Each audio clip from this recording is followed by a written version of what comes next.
Okey, Assalamualaikum dan selamat sejahtera. Kita sambung kepada bab 5, rangkaian dalam teori graf.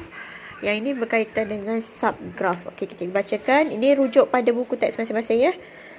Okey, subgraf merupakan sebahagian atau keseluruhan suatu graf yang dilukis semula tanpa mengubah kedudukan asal bucu dan tepi. Suatu graf H dikatakan subgraf kepada graf G jika bucu graf H ialah subset kepada bucu graf G.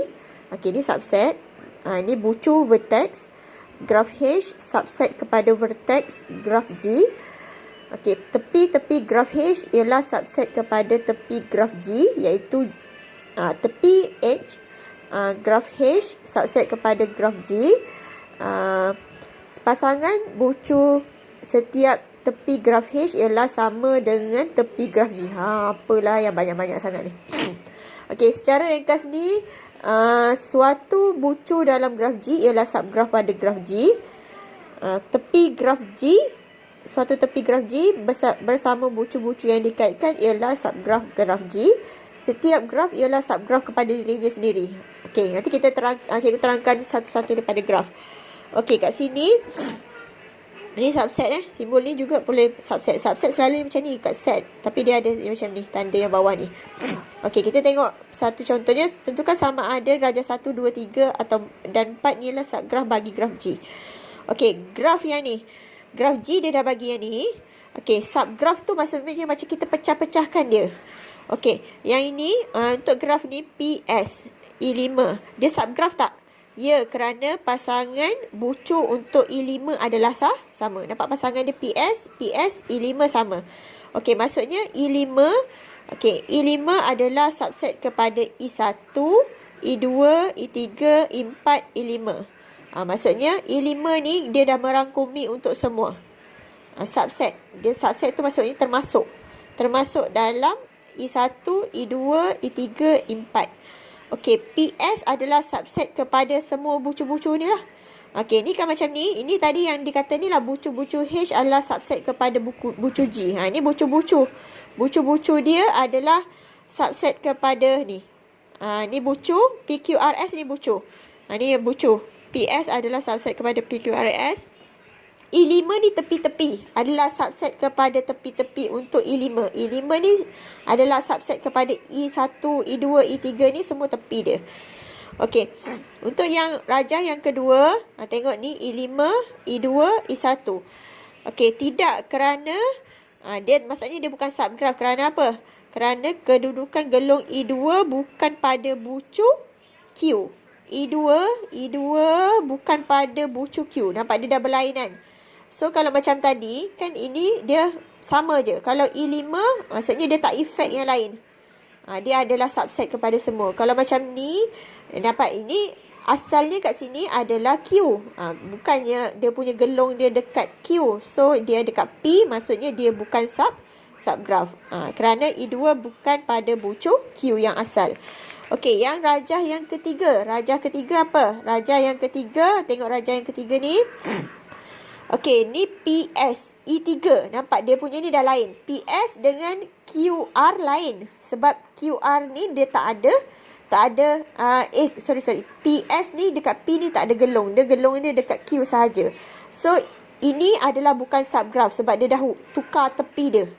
Tepi dia dah lain. So, dia tidak kerana tepinya mengaitkan bucu P dan bucu S adalah bukan I3.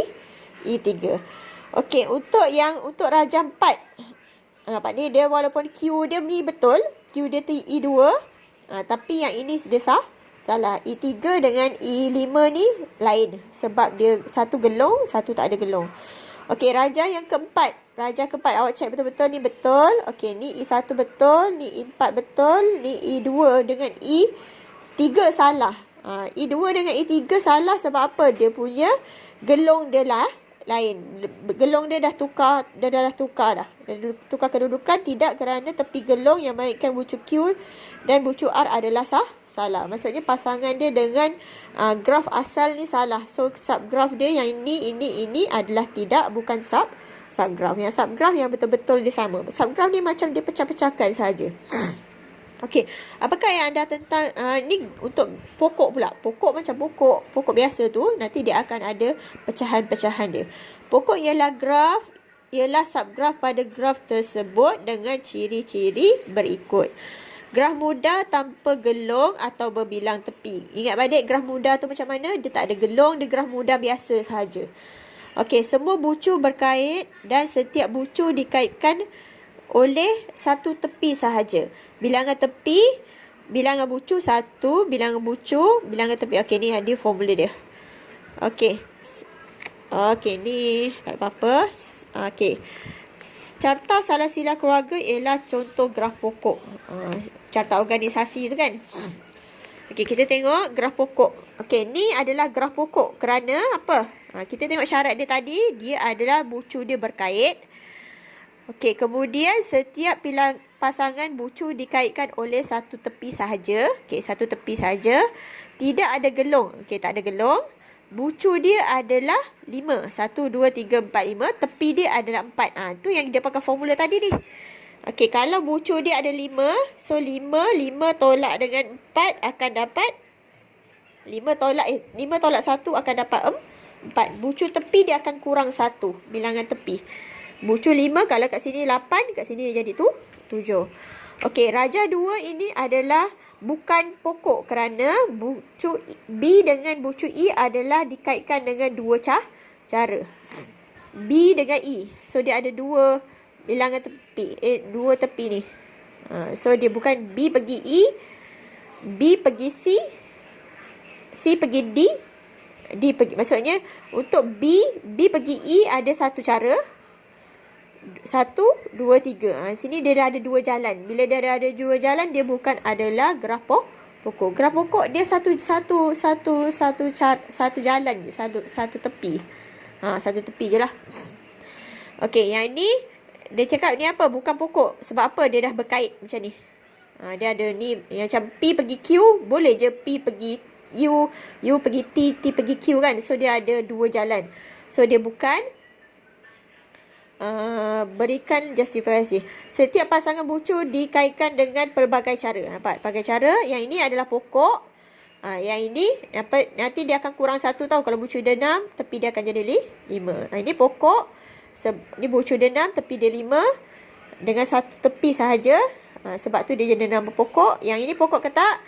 Ini bukan pokok kerana bucu R dengan T tidak kaitkan antara satu sama lain. Dapat R dengan T ni tak ada perkaitan. Contohnya kalau ni macam ni. Ni macam ni. Ni tak boleh. So ni tak adalah. R dengan T ni dia tak ada sambung. Patutnya R dengan T dia akan disambung sama ada dengan S ataupun dengan. Contohnya ni pergi sini. R kat sini. Dia sambung. Itu akan jadi graf pokok. Okey. Yang ni kena lukis balik graf pokok. Okey. Bucu dia kata 6.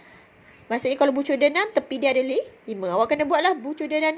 Ini contohnya sahaja. Dia macam-macam cara pun boleh buat graf pokok ni. Okey, kalau bucu dia 8, tepi dia ada 7. Okey, dia buat cara macam ni. Dia pelbagai, jawapan pelbagai. Asalkan bucu awak ada berapa dan tepi awak ada berapa kena ikut. Okey, bucu. Macam ni kita akan utamakan bucu tau. Bucu 5, tepi dia akan kurang 1. Bucu dia 10, tepi dia akan kurang 1. Okey, dia tak ada berkaitan lah, dia satu tepi sahaja. Okey, boleh? Okey, yang ini pula adalah dua pokok berdasarkan graf yang diberikan di bawah. Okey, kat sini lukis dua pokok. So, awak kena pecahkan. Dia akan dapat dua pokok. Okey, kat sini dua pokok. So, 1, 2, 3, 4, 5. Kalau 5, tepi dia akan dapat 4. Okey, dia pecahkan lagi. Dia dapat yang macam ni. 1, 2, 3, 4. Okey, dia pelbagai juga. Jawapan dia pelbagai. Tak semestinya jawapan dia macam ni. Boleh je jawapan awak ambil yang ni. Macam ni kan. Lepas tu yang ini pun ambil macam ni. Boleh juga. Okey, ni boleh pun sama. Dia pecahkan. Asalkan jawapan awak tak ada berkait, dia mesti satu jalan je. Satu laluan dia macam ni. Macam ni lah. Satu laluan. Dia tak boleh sambung macam ni. Dia tak boleh sambung kat sini. Dia tak boleh sambung sini. Itu adalah graf pokok. Okey, ni graf pokok digunakan untuk menentukan laluan terpendek dengan syarat semua bucu dilalui hanya sekali. Apa-apa boleh, tapi yang penting bucu satu. Satu bucu, satu laluan sahaja. Okey, yang ini dia dah gabung dengan pemberat. Rajah menunjukkan graf tak terarah. Sebab apa tak terarah? Tak ada anak panah. Dengan pemberat yang ada nilai-nilai yang dekat tepi dia ni. Lukis satu pokok dengan nilai pemberat yang minimum. Maksudnya pemberat yang paling sikit. Ini pun kena try and error. Okey, dia nak suruh buat graf pokok tapi yang nilai yang minimum. Maksudnya awak nak lalu mana yang boleh dapat nilai yang paling minimum. Okey, kat sini dia buat contohnya dia ambil jalan 10, 12 ni dengan ni kan. Okey, kat sini graf ni bukan pokok. Sebab apa? Sebab apa ni? Ni lah ada dua jalan. Ni pergi sini, ni pergi sini. Ada dua laluan. Okey, lepas tu P pula tak kait. Ni 3 bucu sahaja.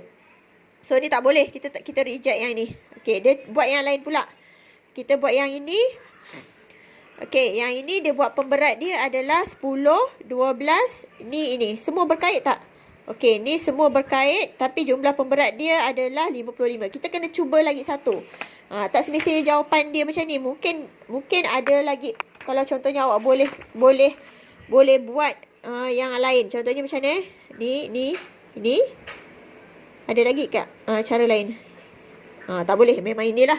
So, dia punya berat minimum dia adalah, pemberat dia adalah 55. Mungkin kalau rajah yang lain, boleh kena ada try yang lain. Mungkin contohnya ada rajah yang lain, awak dah buat satu rajah yang macam ni, awak dah dapat pemberat dia. Lepas tu kena try buat yang rajah lain. Kalau boleh dapat pemberat dia lagi minimum, kita akan pilih rajah yang satu lagi. Kalau macam ni memang ni lah. Ini tak boleh, kita reject sebab dia bukan pokok.